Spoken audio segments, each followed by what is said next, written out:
Hi everyone, welcome back to Paper Confessions with Karamia. Oops, shaky camera there. I hope you guys are all doing well. Today I'm going to do a little flip through of a paper ephemera junk journal booklet that I made while I was traveling. Before we get into that, I wanted to quickly give a big shout out to my niece, Denise. Hi, I was super happy to have had a chance to see her and her family. When we did get a chance to go shopping together, she was super helpful. So thank you, Denise. And also, she was able to show me some of the journal page layouts that she had.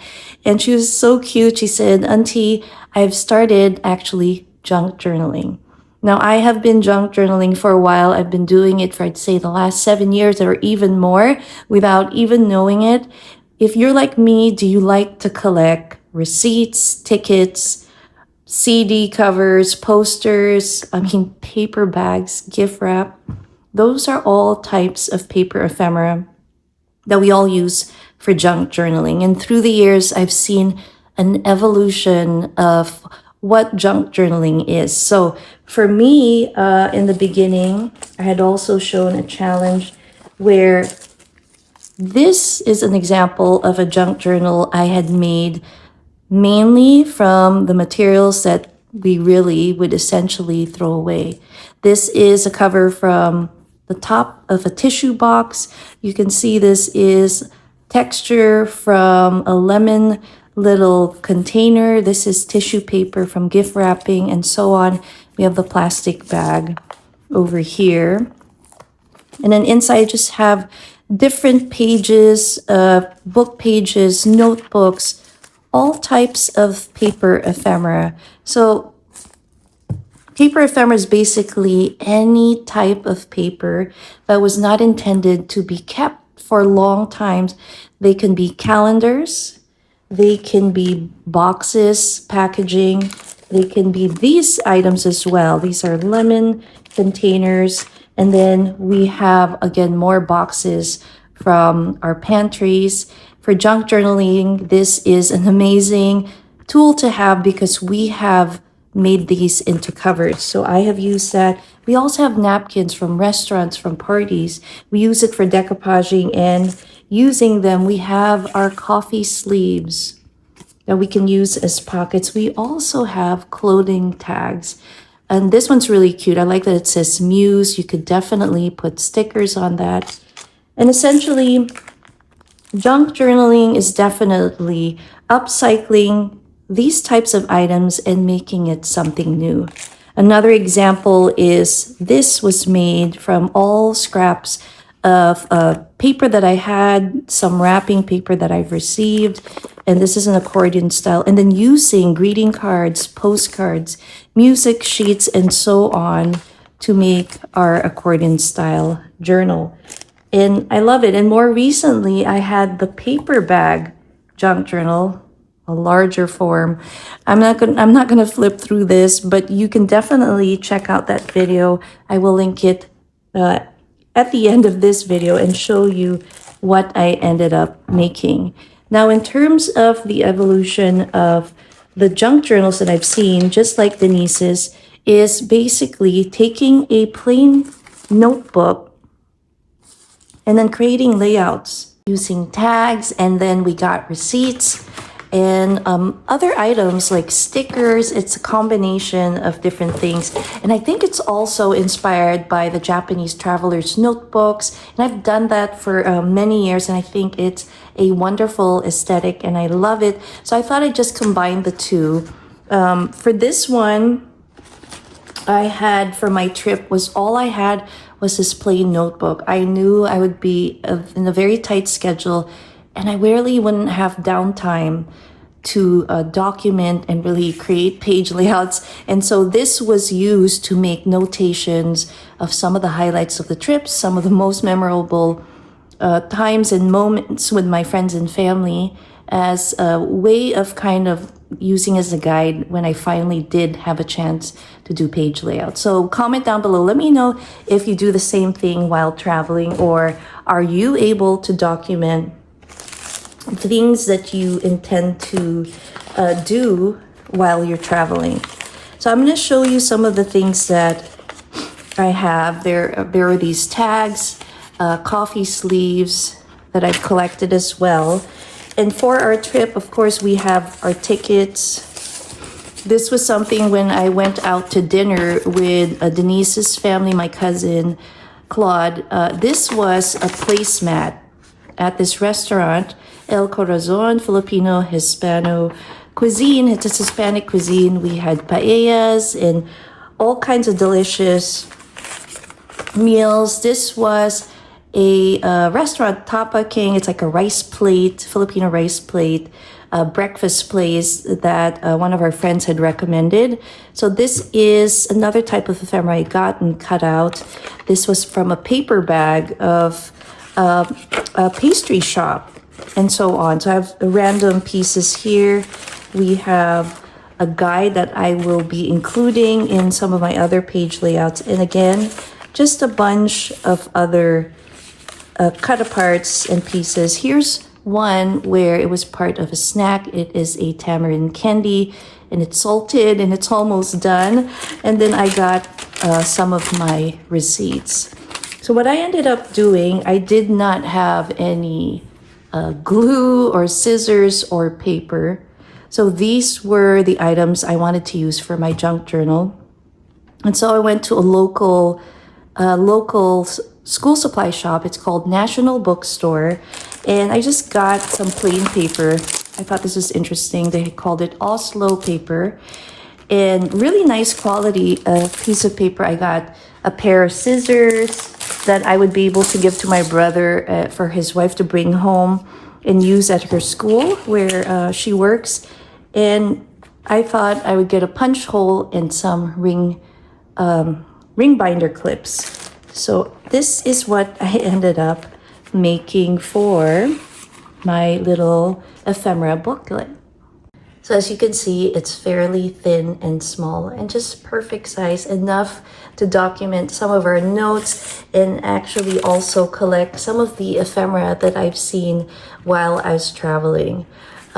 This was part of that pastry paper bag, and it has the Christmas theme, which highlights our parole, which are the star lanterns that we usually decorate our streets with during the Christmas season.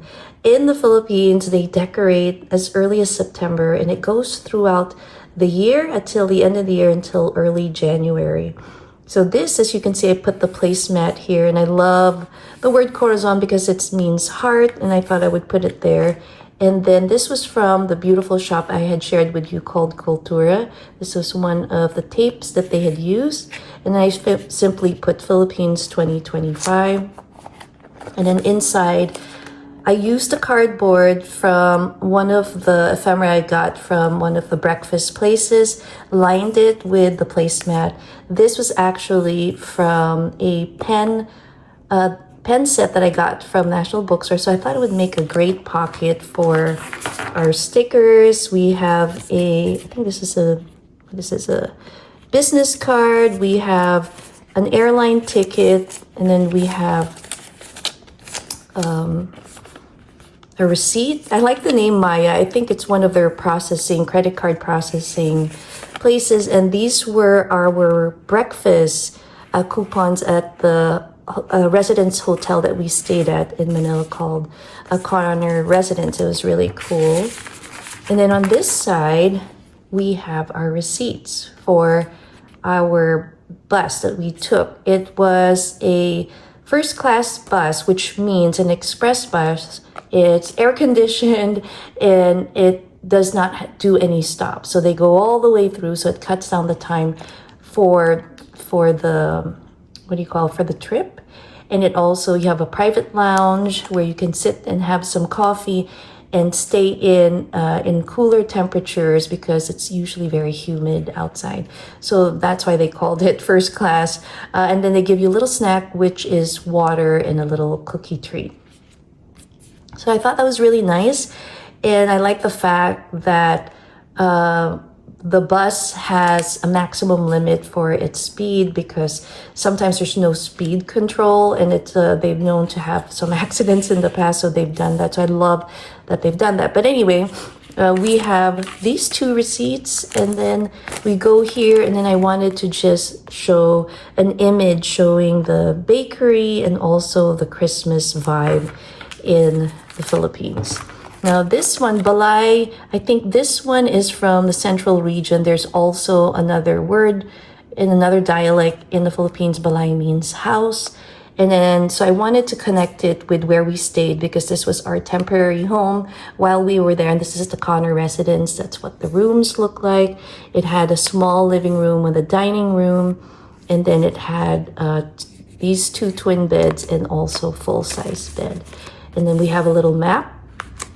And then inside, you see the amenities. It was so great because we didn't get to use the pool or the gym, but we did get to use the recreational area where we had time to play pool and just hang out with our cousins.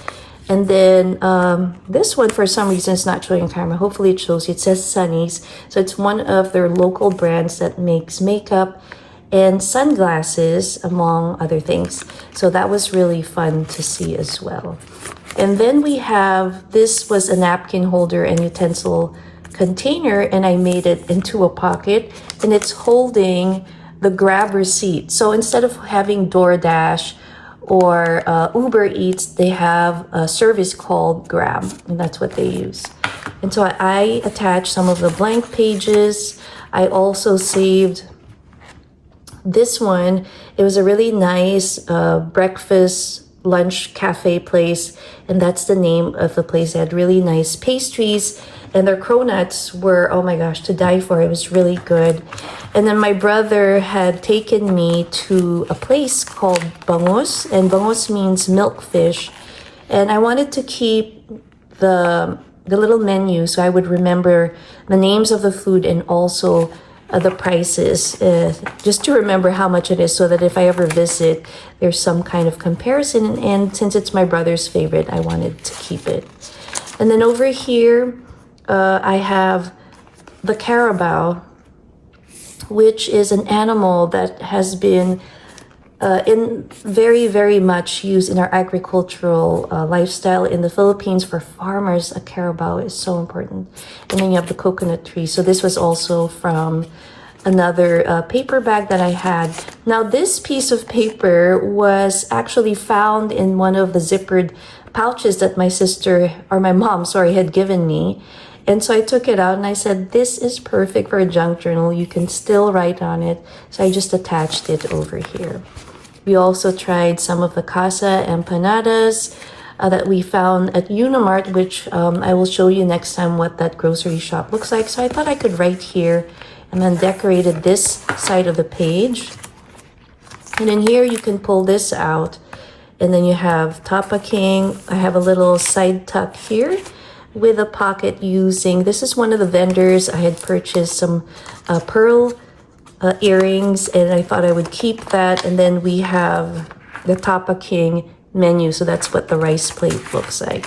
So I was super happy to put this together. I'm still in the process of journaling in this one, and also in the beautiful journal that Cornflower Crafts had made that I had recently won from her giveaway. It's a fall journal. If you haven't seen it, I'll link the flip through of that beautiful journal. So I hope you enjoyed this quick project share of my small ephemera junk journal booklet. Thanks again for watching. I'll see you next time. Bye.